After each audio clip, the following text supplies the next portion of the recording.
Hello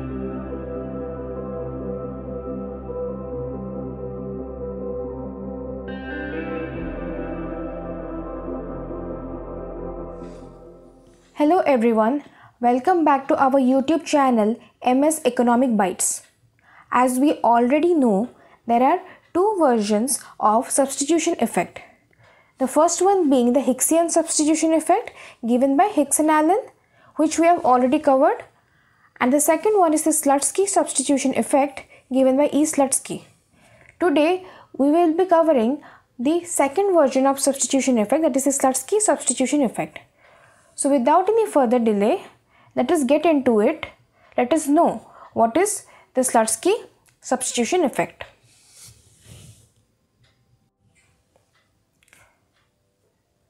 Now let us take for an example that there are two commodities. Okay, commodity X and commodity Y. Okay, now pay attention to this first statement over here. When price of a commodity changes. Okay, now let us take this commodity to be commodity X. Okay, so what we are seeing over here is price of commodity X is changing. Now to be a bit more specific, the price that is changing, let us become more specific that it is falling. The price of commodity X is falling. Okay, so when price of commodity X falls, there is a direct implication. Okay, so the direct implication is the purchasing power of the consumer rises.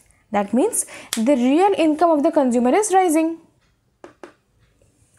Now, in substitution effect, the main motive here we have is that the real income of the consumer must remain constant. This motive was there in case of Hicks effect, and it is also there in Slutsky effect. That is, the real income of the consumer must remain constant.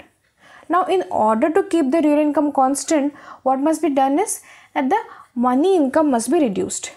Up to this point, there is similarity between Hicks effect and Slutsky effect. Now, beyond this or after this point, we have an idea or we get an idea about the Slutsky version of the substitution effect. So, what is that? According to Slutsky, the money income must be reduced to an amount which results in the consumer purchasing the same combination of goods which he or she was consuming before there was a fall in price of good. Okay, that means in order to keep the real income constant, okay, what must be done? The money income must be reduced. Okay, the money income must be reduced, but up to what extent? To such an extent that results the consumer purchasing the same combination of goods. Okay, that means the amount of X and Y before the fall in price of X and after the fall in price of X will be the same.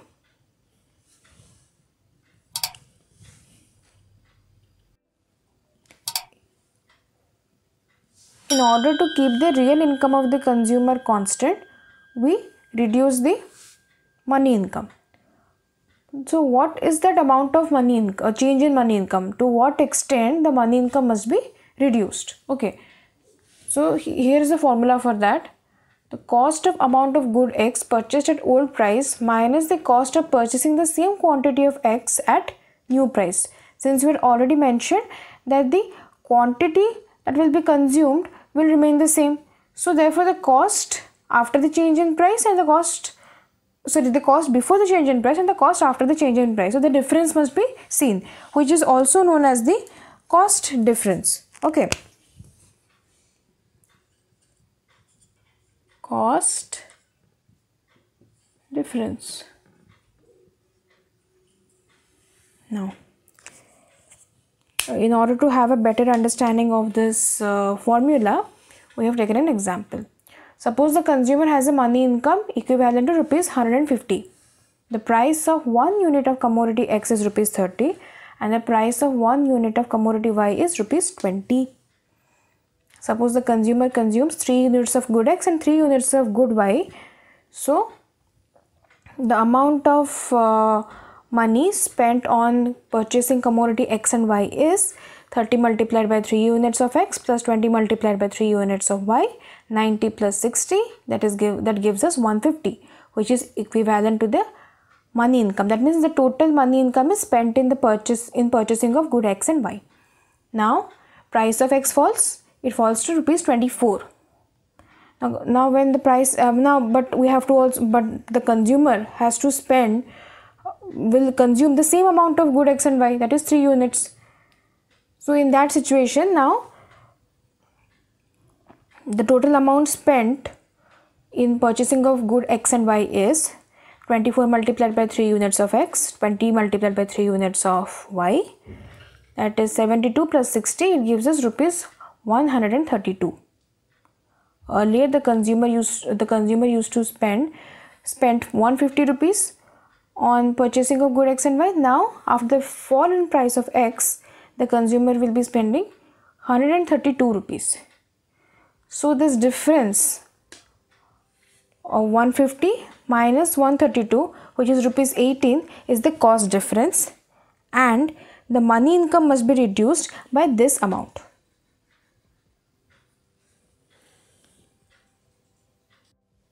This is the diagrammatic representation of Slutsky substitution effect. The x-axis over here measures the quantities of good x and y-axis measures the quantities of good y. The consumer is now consuming at point Q, where the indifference curve IC1 is tangent to the budget line BL. At Q, the consumer consumes OM quantity of good x and ON quantity of good y. So this is your initial situation. Okay, the consumer is at Q, consuming OM of x, ON of y, and at Q, IC1 indifference curve is tangent to budget line BL. Okay, now next scenario is the price of x falls, that is PX falls, price of good x falls. As a result of which, since price of good x falls, the budget line shifts to the right from BL to BL dash. It is shift by this much amount. So this shift is what indicates the rise in purchasing power of the consumer or rise in his or her real income. Okay, but we have to keep the real income of the consumer constant. So in order to keep the real income constant, the money income is reduced. It is reduced by cost difference. Okay, it is reduced by cost difference. That is, the consumer must be able to purchase the old combination of good x and y. That means after the money income has been reduced, in this case, after the money income has been reduced, the consumer must be able to consume at point Q. Okay. Now money income reduces, as a result of which there is an inward shift of the budget line. The budget line was BL dash. The inward shift of budget line leads to the current budget line being AC. Inward shift. Money income reduces. Now the current budget line, which is AC, it passes through point Q, indicating that the consumer is able to consume at its old combination Q. But the thing is that now commodity X, as we know, the price of commodity X has fallen. Okay, and as a result of which the consumer obviously wants to consume more of commodity X.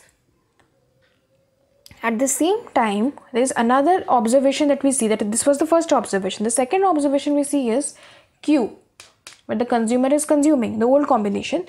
It is no longer an optimum combination. Why? Because the current budget line AC is intersecting indifference curve IC1 at Q. It is no longer tangent. Earlier it used to be tangent. The BL, when the budget line was BL, that time indifference curve was tangent, and Q was, that time it was an optimum combination, but right now it is not. No longer it is an optimum combination, because the budget line is now intersecting IC1, indifference curve 1 at Q.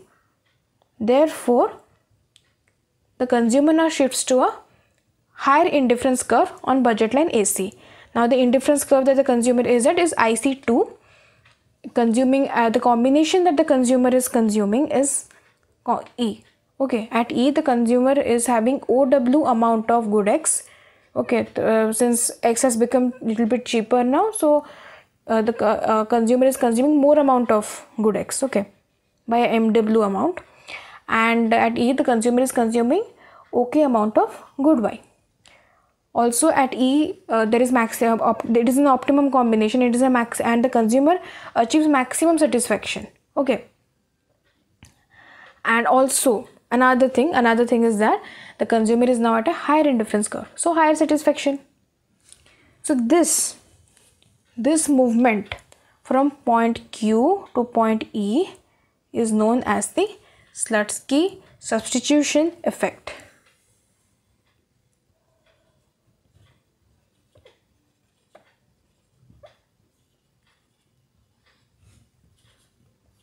From Q to E is Slutsky substitution effect. So this is all about Slutsky substitution effect. If you have any doubts regarding this concept, feel free to share your doubts in the comment section below.